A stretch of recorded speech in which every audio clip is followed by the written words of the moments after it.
Good morning friends, তোমরা কেমন আছো? আশা করি তোমরা সবাই ভালো আছো, আর আমিও খুব খুব খুব ভালো আছি। আর আজ হচ্ছে বুধবার, আর আমি এখন থেকে ব্লগটা শুরু করছি। ব্লগটা এখন থেকে শুরু করছি না, সকাল থেকে শুরু করে দিয়েছি, কিন্তু ফেস দেখাইনি।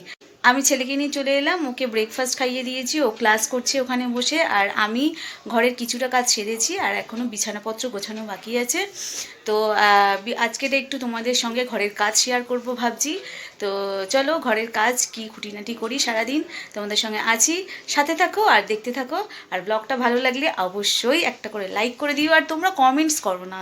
আমার ভিউজ যেটুকুনি ভিউজ আছে 10-20 যাই ভিউজ আসুক, কিন্তু কমেন্ট আমি সেরকমভাবে পাই না। প্লিজ তোমরা একটু কমেন্টসে জানিও যে ব্লগগুলো কেমন হচ্ছে, তোমাদের আদেও ভালো লাগছে কি না। সেগুলো না জানালে আমি কি করে বুঝবো বলো আমার ব্লগের কোথায় ত্রুটি হচ্ছে, কোথায় ভুল হচ্ছে।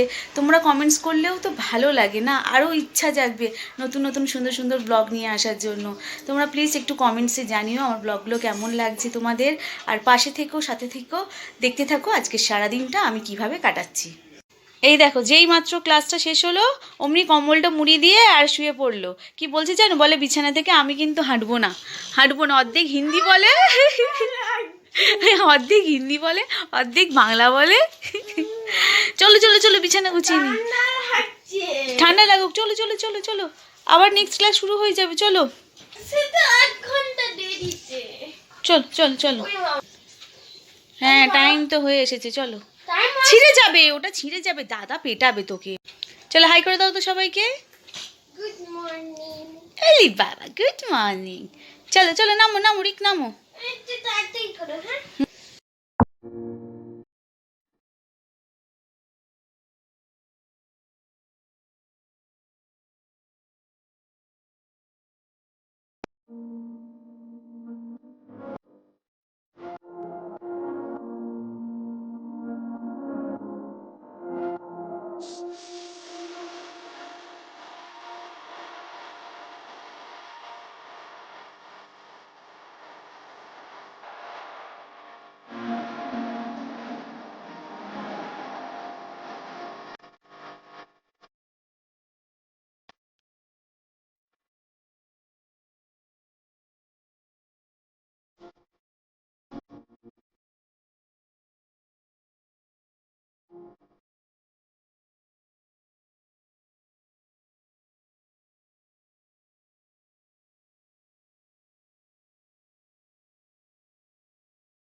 তো সব কাজবাজ সেরে নিয়েছি, আর আর এবারে যাব স্নান করতে। স্নান করা হয়নি এখনো পর্যন্ত।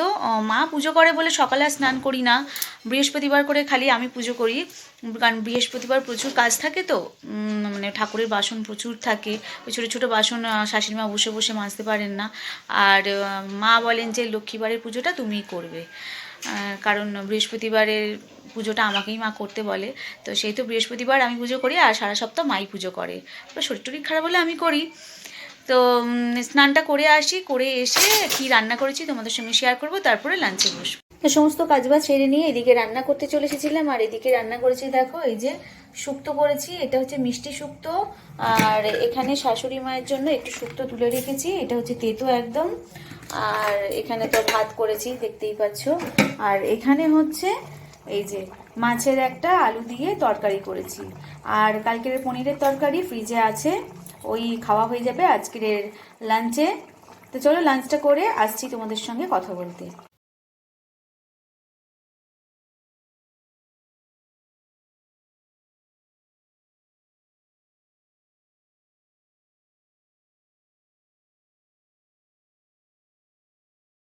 তোমরা কি ভাবছো আমি গেম খেলছি? না, আমি গেম খেলছি না বা অন্য কোনো কাজ করছি না। আমি করছিলাম এই যে দেখতে পাচ্ছ তোমরা, এডিটের কাজ করছিলাম। দুপুরবেলা ঘুমাতে গেছিলাম, ছেলেকে কাছে নিয়ে ওকে ঘুম পাড়ালাম। আর তার সাথে সাথে আমারও ঘুমে চোখটা জুড়ে আসছিল, কিন্তু ফট করে ঘুমটা ভেঙে গেছে যে এডিট বাকি আছে, কালকের ব্লগটার এডিট করতে হবে। রাত্রিবেলা প্রবলেম হয়ে যায় এডিট করতে। তো ওই জন্য দুপুরবেলা আর ঘুমালাম না। আজকে তো শর্টস বানাইনি, তো ভাবলাম যে এডিটটাই করে নিই। তো বসে বসে এডিট করছিলাম।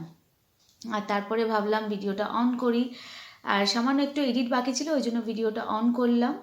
করে তোমাদের সঙ্গে ভাবলাম একটু কথা বলে নিই। তো এডিট মোটামুটি কমপ্লিট হয়ে গেছে। আর রেন্ডারিংয়েও এখন বসিয়ে দিলাম, ওটা রেন্ডার হোক, তারপরে মিউজিক লাগাবো। ব্যাস, কালকের ব্লগটা আমার এডিটিং কমপ্লিট হয়ে যাবে। আর তোমাদের বলেইছিলাম যে ব্লগের এডিটের দায়িত্বটা আমি নিয়ে নিয়েছি কাল থেকে। আর শোনা হচ্ছে কুকিংয়ের এডিটের দায়িত্বটা নিয়েছে। কারণ ওকে একার উপরে দুটো চ্যানেলে দায়িত্ব দিলে হচ্ছিল না। কারণ একদিন ব্লগ দিচ্ছি, দুদিন দিচ্ছি না, 3 দিন দিচ্ছি না, এরকম হচ্ছে। কিন্তু ব্লগ ডেলি ব্লগ যেহেতু ডেলি দেওয়াটাই, যাই হোক ঘরে যেটুকুনি করি বলো সেটুকুনি দেওয়া দরকার। যেহেতু আমরা একটা জায়গায়, এটা আমরা জব হিসেবে নিয়েছি, একটা জায়গায় আমরা এসে গেছি, তো সেটা মেনটেন করাটা দরকার। তারপরে যা হবে হলে হবে, না হলে না হবে। ভগবান যদি সাথ দেয় তো ভাইরাল হবো, নাহলে হবো না, আর কি আছে। কিন্তু স্মৃতিগুলো তো থেকে যাবে, সব থেকে বড় কথা এটাই। হ্যাঁ, অবশ্যই এসেছি আমরা ইউটিউবে কিছু ইনকাম করার জন্য, এটা তো সব থেকে বড় কথা। তার থেকেও কিন্তু বড় কথা সেটা হচ্ছে আমাদের স্মৃতিগুলো। এই যে ধরো আমার ছেলে ছোট থেকে যে স্মৃতি, খুব ছোট থেকে তার করা মানে স্মৃতিগুলো রাখতে পারলাম না, সেই ক্যামেরাবন্দি নাহলে ফটোবন্দি হয়ে রয়েছে। কিন্তু এই যে ইউটিউবে যেগুলো থেকে যাচ্ছে সেগুলো কিন্তু সারা জীবন থেকে যাবে, তাই না? ও যখন বড় হবে, হ্যাঁ, তখনও দেখতে পারবে যে মায়ের সঙ্গে কি করতাম না করতাম, সারাদিন ও কীভাবে পড়াশোনা করতো, এইসব জিনিসগুলো থেকে যাবে। খুব ভালো লাগে বলো। আর আমাদের এখন আমরা কি করি, আমরা সেই ছোটোবেলাকার ফটো খুঁজে বার করার জন্য কত চেষ্টা করি যে কোথাও যদি একটা ফটো পেয়ে যায়, ছোটোবেলার কোথাও যদি একটা ফটো পেয়ে যায়। কিন্তু ওই কিছুই পাই না, হয়তো পেলে দুটো একটা এরকম ফটো পাই। তো সেই জন্যই এই স্মৃতিগুলো সারা জীবন থেকে যাওয়ার জন্যই কিন্তু, আর বিশেষ করে এই ইউটিউবটা। অনেকেই আসে ইনকামের জন্য, কিন্তু অনেকেই আসে স্মৃতিগুলো জমিয়ে রাখার জন্য, যাতে ভবিষ্যতে পরে জেনারেশনে সবাই দেখতে পায়, তাই না? খুব ভালো লাগে যখন দেখি অন্যান্যের ব্লগগুলো, খুবই ভালো লাগে। আর আমার খুব ইচ্ছাও ছিল ব্লগ চ্যানেল খোলার। প্রথমে তো সাহস পাইনি, সব থেকে বড় কথা। তারপরে যখন আমার কুকিং চ্যানেলটা আস্তে আস্তে গ্রো করলো, আমার মনের মধ্যে সাহস এলো, তারপরে আমি এই ব্লগ চ্যানেলটা করলাম। তো কালকের এডিটটা তো আমি কমপ্লিট করে নিয়েছি। আর ভাবছি আজকের এডিটটা রাত্রিরে করে নেবো, দেখি কী করি। কারণ কালকে আবার বৃহস্পতিবার, প্রচুর কাজ থাকে। তো এখন আমার একটা কাজ, বড় কাজ বাকি পড়ে রয়েছে, সেটা হচ্ছে আমাকে জামাকাপড় সেলাই করতে হবে। তো আজকে চলো আমি তোমাদের দেখাবো কিভাবে আমি আমার জামাকাপড় সেলাই করি, চলো। তো এই হচ্ছে আমার সেলাই মেশিন। আর এই সেলাই মেশিনটা আমাকে গিফট করেছে হচ্ছে আমার দিদি। ওখান থেকে মানে 2 ঘন্টার রাস্তার জার্নি, ওখান থেকে বয়ে বয়ে নিয়ে এসেছে এই সেলাই মেশিনটা। দিদি, দিদির শাশুড়ি, তারপরে দিদির ছেলে, ননদের ছেলে বিট্টু, সবাই মিলে সেলাই মেশিনটা ওখান থেকে বয়ে বয়ে নিয়ে এসেছিল গাড়ি করে। আর এটা আমাকে গিফটে দিয়ে গেছে। তো এইটাতেই আমি এখন সেলাই করি। তো এই হচ্ছে আমার সেলাই মেশিন, এটাতেই আমি সেলাই করবো এক গাদা জামা কাপড়। এই দেখো, প্রথমেই আমি আমার এই এতগুলো জামা সেলাই করব, তারপরে ছেলেদের সেলাই করব।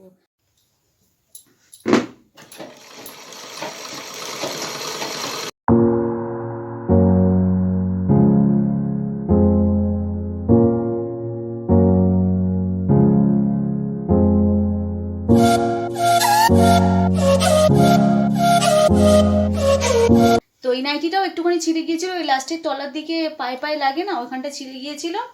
তো এটাও সেলাই করে নিলাম, এই যে একদম জুড়ে গেল। তো নাইটিটা পরা কদিন পরিনি, তো এটাও এবার পরতে পারবো। আর কোথাও ছেঁড়া আছে কি দেখিনি। এই যে এই নাইটিটা ঠিক আছে, এবার পরা যাবে। এত সেলাই, জানো এত সেলাই করতে হবে, এত জমে গেছে, আমি পাগল হয়ে যাব, পাগল হয়ে যাব। তো আমি একটু ব্রেক নিয়ে নিলাম, ছেলে খাচ্ছে ডার্ক ফ্যান্টাসি আর আমি একটা নিয়ে নিয়েছি খাবো বলে। খিদে পেয়ে গেছে, আমিও খাই। খিদে না, লোভ হচ্ছে, তো আমিও খাই।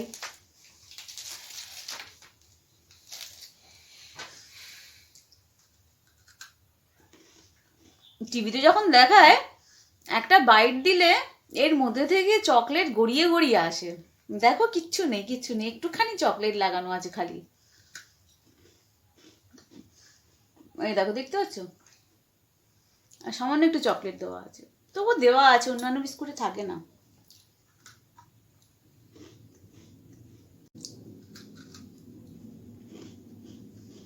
তো ব্রেক নিই, একটু ব্রেক নিয়ে আবার ফিরে আসছি। তো ব্রেক নেওয়া হয়ে গেছে। আর এই দেখো, এই নাইটিটা দেখো, নাইটিটার একদম কালার ফেড হয়নি, নতুন নাইটি। আর এই যে আমার ছেলে টেনে ছিঁড়ে দিয়েছে এই জায়গাটায়। তো এইটাকে সেলাই করব, আর সেলাই করতে করতেই এন্ড করে দেবো ভিডিওটা। আর তোমরা কিন্তু আমাকে অবশ্যই কমেন্টস করে জানাবে যে আমার ব্লগগুলো তোমাদের কেমন লাগে। তোমরা কিন্তু কেউ কমেন্ট করো না, তোমরা ওয়াচ করো কিন্তু কেউ কমেন্ট করো না।